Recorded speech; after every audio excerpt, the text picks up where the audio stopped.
오늘도 하나님의 말씀을 통해 또 하나님을 만나시는 오늘 시간 되시길 바랍니다.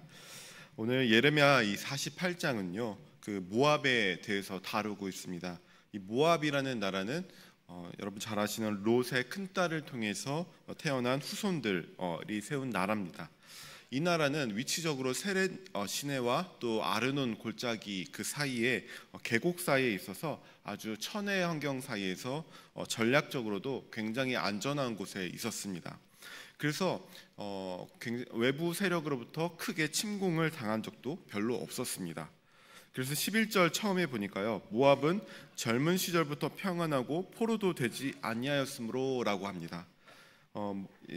외국의 그 침공으로부터 크게 파괴된 적도 없었고 위험했던 적도 별로 없었다는 얘기입니다.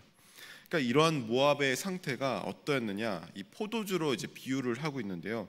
모압 지역은 포도 농사가 잘 돼서 지금도 포도의 산지고 와인을 재배하는데 아주 극상품 이 포도들이 많이 재배되고 있습니다.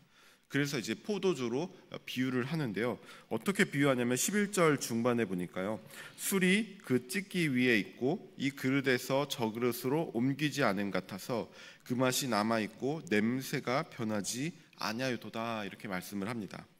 그러니까 포도주가 옮겨 다니지 않고 잘 숙성되어서 냄새와 맛이 아주 좋다라는 의미입니다. 그러니까 이 모압 나라가 가지고 있었던 이 평안, 자원들, 풍성한 자원들, 이 분위기를 말해주고 있는 겁니다.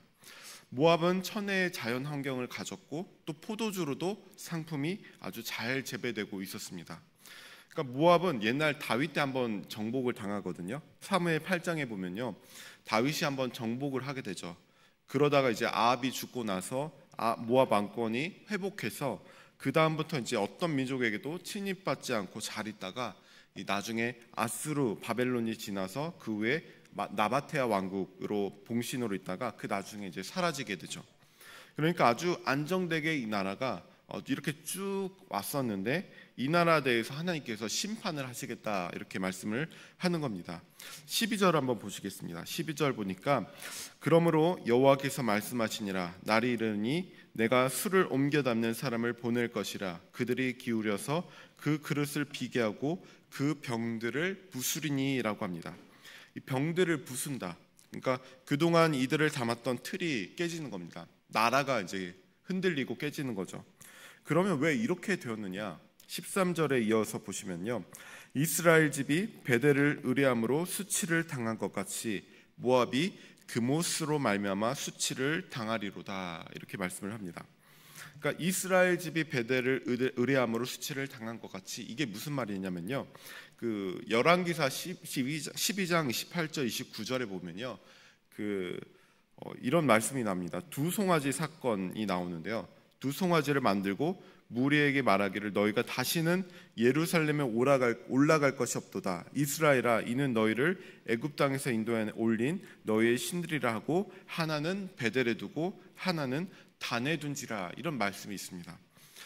이게 여러분, 솔로몬이 죽고 나서 이제 나라가 남유다와 북이스라엘로 나눠지지 않습니까?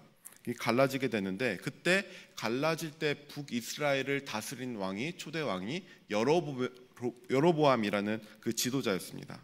그러니까 이 여로보암이 처음 북이스라엘을 세워가면서 사람들로부터 이제 왕으로서의 어떤 카리스마나 또 아니면 왕권을 이렇게 보여준다, 이렇게 생각을 하지 않았겠습니까? 그런데 이 나라를 그 여로보암이 다스리는데 사람들이 자꾸 그 예루살렘에 가서 그 하나님께 예배를 드린다는 거죠. 이스라엘 3대 절기가 있지 않습니까? 유월절과 칠칠절과 그리고 수장절, 이렇게 있습니다.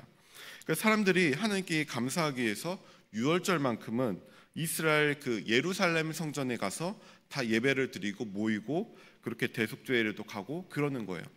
그러니까 나라가 지금 나누어졌고 이제 북이스라엘로서 이 사람들이 독립된 나라로서 기강을 세워야 되는데, 사람들이 자꾸 예루살렘을 가서 예배 드리다 보면 어떻게 생각하겠습니까?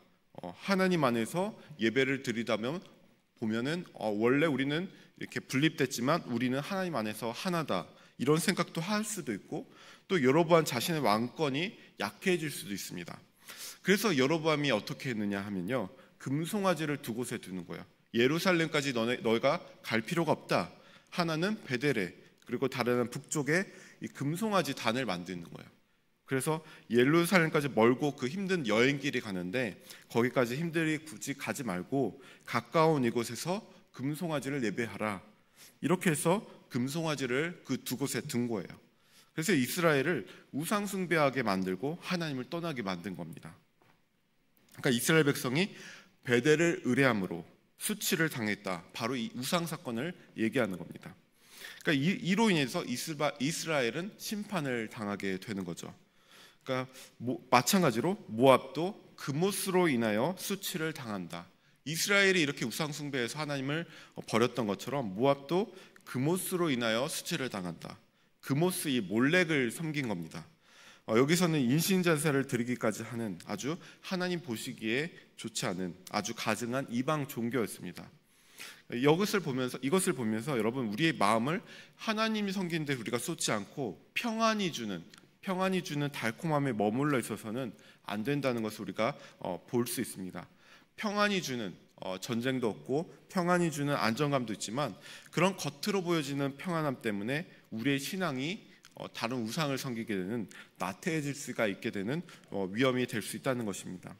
하나님을 믿는데 나아가지 못하게 만들고 오히려 현실의 자리에서 나태하게 안주하게 만든다는 것입니다. 이 모압을 보십시오. 모압은 평온함이 길었다고 하였습니다.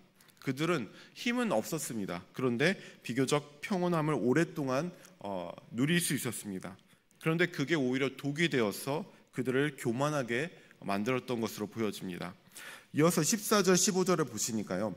너희가 어찌하여 말하기를 우리는 용사여 능란한 정사라 하느냐. 만군의 여호와라 일컫는 왕께서 이와 같이 말하노라. 모압이 황폐하였도다. 그 성읍들은 사라졌고 그 선택받은 장정들은 내려가서 죽임을 당하니. 그러니까 평안 속에서 이 모압이 착각을 하게 되는 거죠. 이 평안이 계속될 수 있었던 것은 우리의 힘 때문이다. 이런 스스로를 교만하게 되고 자랑하게 되었습니다.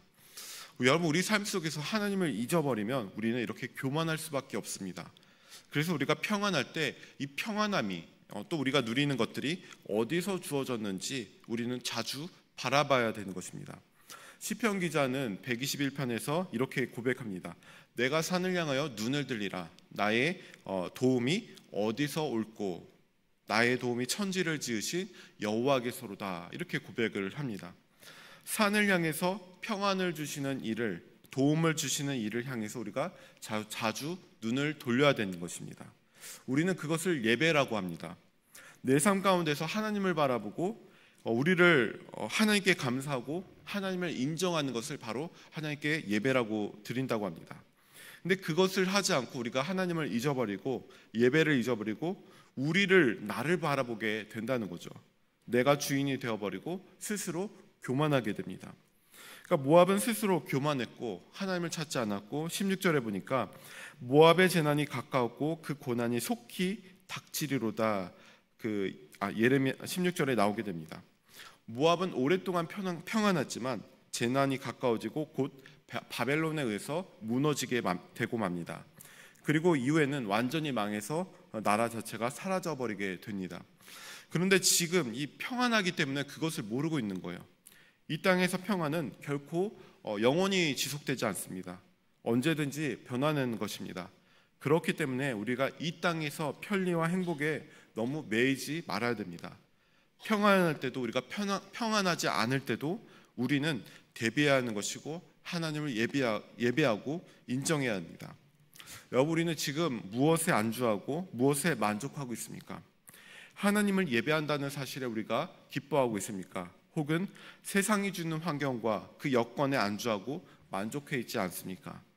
모압의 멸망에 대한 예언을 통해서 유다 백성들에게 말씀하시는 것을 오늘 바라봤습니다. 이후에 유다 백성들은 모압이 실제로 멸망하는 것을 보면서 더욱더 이 예레미야의 말씀이 진지하게 임하는 것을 보고 생각하게 되었을 것입니다. 우리가 작은 평안에 안주하지 말아야 됩니다. 평안할수록 하나님을 예배해야 되고 예배하는 삶을 잊지 말아야 합니다. 그 평안은 바로 하나님께서 주신 것입니다. 오늘도 우리가 하나님을 예배하고 사랑하기 원한다면 우리가 평안 속에서 안주하고 멈추지 말기 바랍니다. 오히려 이 속에서 하나님을 향하여서 그 부르신 목적과 표대를 향하여 앞으로 나아가고 하나님을 예배하고 하나님의 예비된 길을 따를 수 있는 우리 모두 되시길 바랍니다. 기도하겠습니다. 하나님 아버지 감사합니다. 오늘도 우리를 불러주시고 하나님의 백성을 삼아주셨음을 감사합니다. 우리가 그 하나님의 그 주시는 평안과 축복 속에서 안주하고 우리가 교만에 빠지는 것이 아니라 그럴수록 더 하나님을 바라보게 하여 주시고 우리의 도움을 주시고 또 평안하지 않을 때도 우리의 눈이 하나님을 향하게 하여 주셔서 늘 하나님을 예배하고 우리의 눈이 하나님을 향하여서 하나님과 동행하며 주님의 축복된 길을 예비된 길을 걸어갈 수 있는 우리 모두 될 수 있도록 함께 하여 주옵소서. 감사하며 예수님의 이름으로 기도드립니다. 아멘.